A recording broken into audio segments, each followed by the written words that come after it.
Salut, j'espère que vous allez bien. Aujourd'hui, on rentre dans le dur. On démonte le moteur de la carrosserie. Pour ceux qui n'ont pas suivi, nous sommes toujours sur la série de vidéos de la Vespa Acma et de sa restauration. Là, on attaque sur le début du moteur, mais pour les passionnés de mécanique pure et dure, les prochaines vidéos vous intéresseront. Il va falloir démonter tous les câbles et ensuite le moteur tient sur l'amortisseur et aussi au milieu de la Vespa sur deux goujons. Il faut juste prendre des précautions pour ne pas l'abîmer. Donc nous, le choix qu'on a fait, c'est de le laisser sur sa roue. Comme ça au moins, il a déjà un petit appui. Mais avant, on va démonter l'aile.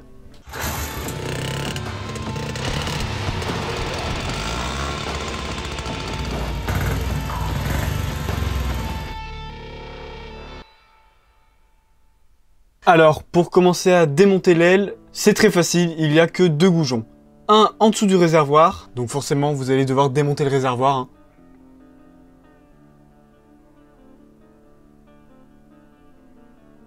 Et l'autre, elle va être au niveau de l'amortisseur, sous le pneu.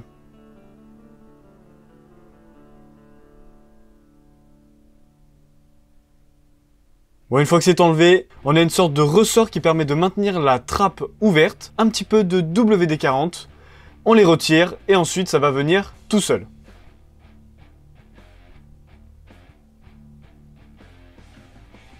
On va enlever le cache des ailettes du volant magnétique et on va surtout débrancher les fils de connexion. Petit conseil, on prend bien en photo. Je vais vous montrer, j'en ai pris deux pour avoir quand il y a les vis et quand elles n'y sont pas. Comme ça, on garde bien les fils où est-ce qu'ils sont.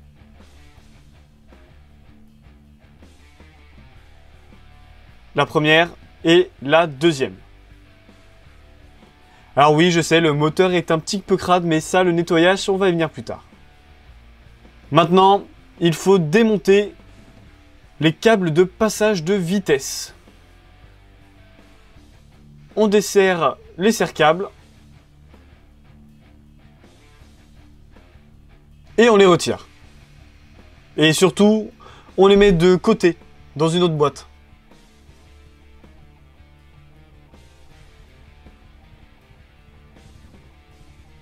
Voilà une vue un petit peu plus sympa pour regarder comment on fait.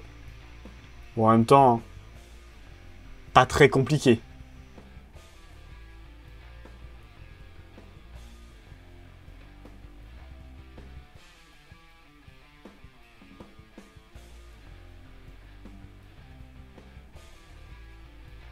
Alors on le tire complètement. Comme ça, on n'a pas de souci quand on va vouloir démonter. Maintenant, le câble de frein. Là, c'est la même chose. On dévisse et on retire le câble.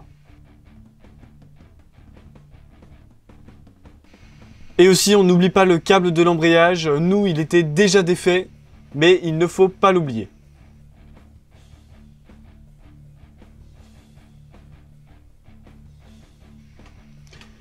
Maintenant, l'amortisseur arrière.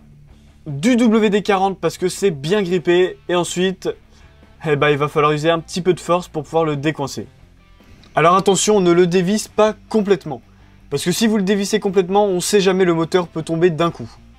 On laisse le goujon et on l'enlèvera au moment où on va vouloir enlever le moteur.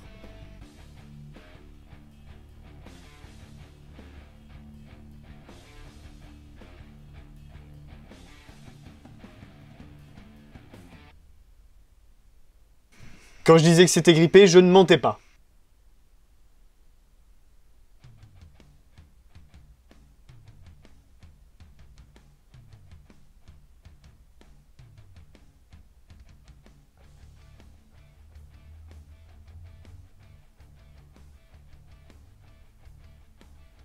Alors parfois, vous allez avoir le sens du montage de la vis qui va être dans l'autre sens. C'est-à-dire que la vis, elle est côté pneu et l'écrou sera côté extérieur. Alors faites attention à ça. Dans mon cas, c'était du bon côté, mais sinon, vous allez devoir enlever la roue et donc ça vous fait une étape en plus.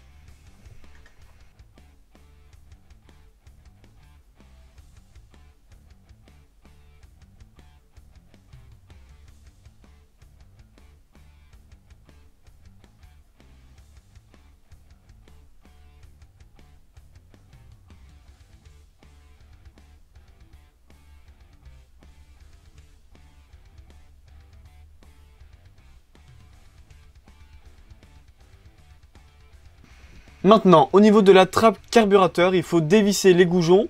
Alors moi, j'ai une barre esthétique et c'est aussi normalement un repose-pied qui est là. Je vais l'enlever. Et ensuite, eh ben, c'est maintenant qu'on rentre dans les choses sérieuses. Puisqu'on va dévisser ces goujons-là. Et ensuite, on va libérer le moteur.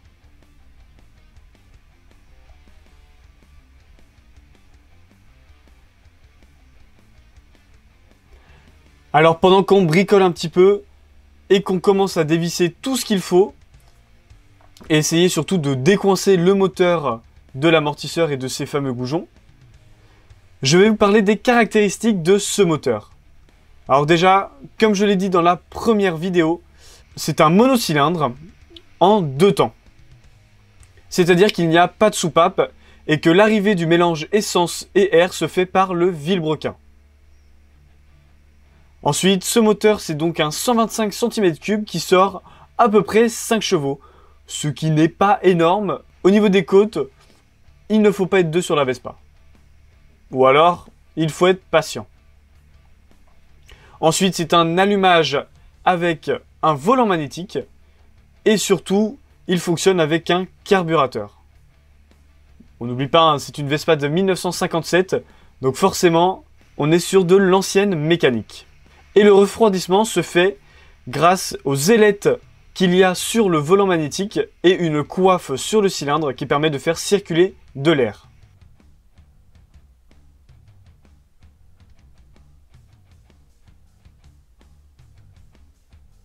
Alors ça y est, on va commencer à sortir le moteur de la Vespa.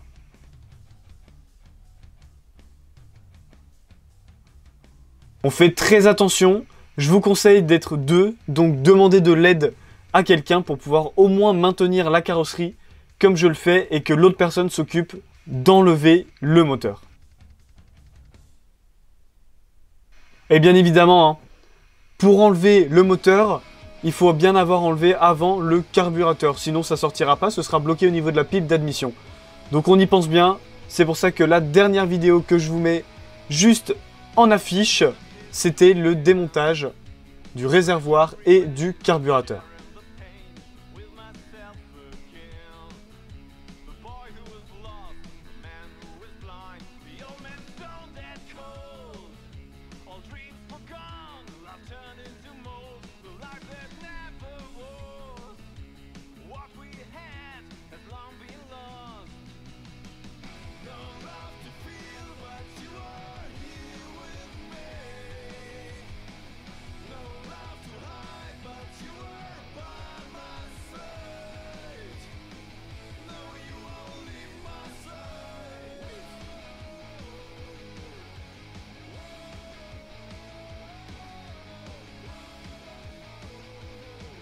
Alors une fois que c'est fait, nous on a décidé de le caler et on va enlever le pneu pour pouvoir mettre le moteur sur un support. Et comme ça on va pouvoir travailler dessus proprement.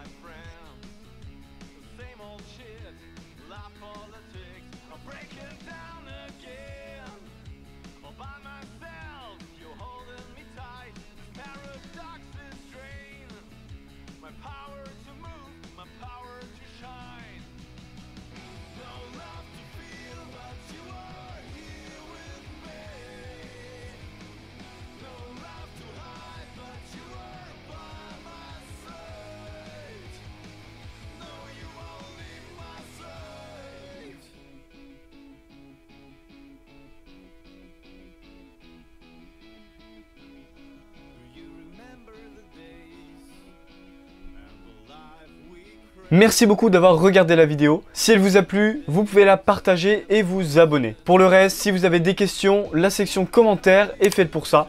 Je vous répondrai le plus vite possible. Je vous dis à la prochaine pour une nouvelle vidéo sur la Vespa ACMA.